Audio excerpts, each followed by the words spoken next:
নগাঁৱৰ ৰূপহীহাটৰ ৰূপহী মহাবিদ্যালয়ত নিযুত মইনা 2.0 প্ৰপত্ৰ বিতৰণৰ অনুষ্ঠানৰ শুভ উদ্বোধন কৰে।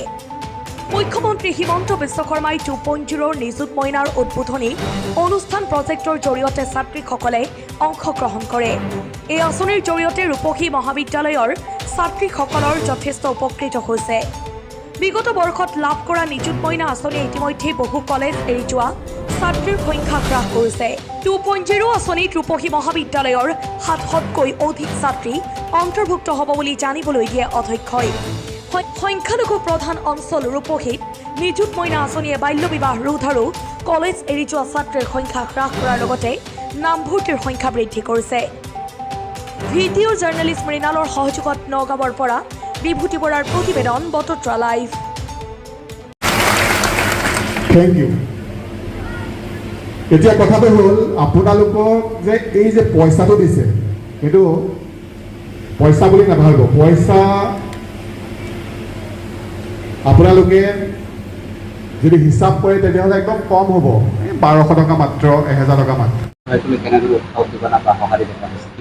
নাই, এইটো সঁহাৰি খুব ভাল। আচলতে যোৱা বছৰ যেতিয়া মানে নিযুত মইনা আঁচনিটো আৰম্ভ হৈছিলে তেতিয়াৰ পৰা এতিয়ালৈকে আমি যিটো দেখিছোঁ যে যিটো মানে ধৰি লওক ইম্পেক্ট, যিটো প্ৰভাৱ, সেইটো আমাৰ ইয়াত মানে অলৰেডি খুব স্পষ্ট হৈ পৰিছে। তাৰমানে যোৱা এবছৰতে আমি দেখিছোঁ আমাৰ যিটো ড্ৰপ আউট, সেই ড্ৰপ আউটটো বহুতখিনি কমি গৈছে।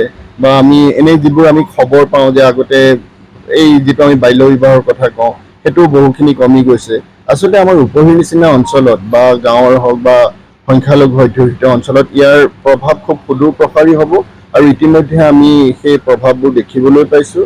আৰু তাৰ লগতে আজি ধৰি লওক এই বছৰ আমাৰ এতিয়া কোৱালিফাইড যিখিনি ছোৱালীয়ে পাব লাগে তাৰে বহুতখিনিয়ে আমাৰ স্কুটি ল'ব বাণীকান্ত কাকতি এৱাৰ্ডত, কিন্তু তথাপিও কিন্তু আমাৰ প্ৰায় 700ৰ ওপৰ ছোৱালীয়ে হয়তো এইবাৰ নিযুত মইনা আঁচনিৰ যিটো মানে নিযুত মইনাৰ পৰা উপকৃত হ'ব। আৰু এইটো এটা খুব ডাঙৰ সংখ্যা আৰু যোৱাবাৰতকৈ প্ৰায় দুগুণ। গতিকে মই ভাবোঁ যে নিযুত মইনাৰ যিটো মানে আঁচনি সেয়া আমাৰ বহুত ছাত্ৰীৰ যিটো এনৰলমেণ্ট, সেই এনৰলমেণ্টতো বহুতখিনি সহায় কৰিছে, যে আমাৰ নামভৰ্তিও বহুতখিনি বাঢ়িছে। গতিকে এইটো ভাবোঁ যে ই আমাৰ ছাত্ৰীসকলক বহুত সহায় কৰিব আৰু কৰিছে ইতিমধ্যে। এইটোতো এটা মহান পদক্ষেপ। আজি আপুনি দেখিছে ৰূপহীৰ নিচিনা অঞ্চলত আৰু সংখ্যালঘুৰ যুৱতীসকল মানে ছাত্ৰীসকল কি ধৰণে ফূৰ্তি কৰি আছে সেইটো আপোনালোকে নিশ্চয় দেখিছে।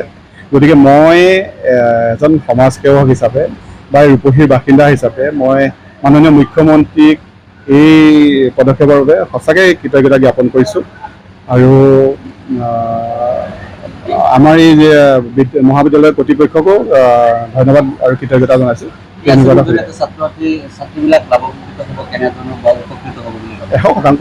লাভান্বিত হ'ব। মানে বহুত ছাত্ৰ ছাত্ৰীয়ে পিতৃ মাতৃৰ কষ্ট দেখি পেলাইও নপঢ়ে, কাৰণ তেওঁলোকে এডমিশ্যনৰ পইচাটো দিব নোৱাৰে, সেইটো আমাৰ চৰকাৰে ফ্ৰী কৰি দিলে। তাৰপিছত এডমিশ্যনৰটো ফ্ৰী কৰাৰ পিছতো আকৌ সমস্যা থাকে, কিতাপ পত্ৰৰ সমস্যা থাকে বা তেওঁলোকৰ বিভিন্ন সা সৰঞ্জামৰ, শিক্ষাৰ লগত জড়িত সা সৰঞ্জামৰ চিন্তা থাকে। গতিকে মাননীয় মুখ্যমন্ত্ৰী মহোদয়ে যাতে সকলো ছাত্ৰ ছাত্ৰীয়ে, বিশেষকৈ ছাত্ৰীসকলে যাতে শিক্ষাৰ ক্ষেত্ৰত পিছ পৰি আহিব নালাগে তাৰ কাৰণে এই ব্যৱস্থা লৈছে। আৰু বাল্য বিবাহটো যাতে ৰোধ হয়, সংখ্যালঘুৰ অঞ্চলতে বাল্য বিবাহটো বেছি প্ৰচলিত হয়, গতিকে তেওঁলোকৰ ক্ষেত্ৰত যাতে বাল্য বিবাহটো ৰোধ হয় তাৰ কাৰণে এই ব্যৱস্থা হাতত লোৱা হৈছে।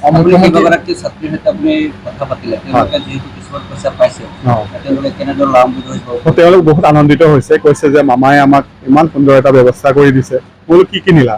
কৈছে স্কুলীয়া বেগ কিনিছোঁ, স্কুলৰ কিবা সামগ্ৰী কিনিছোঁ। ভাল লাগিছে মনটো ন।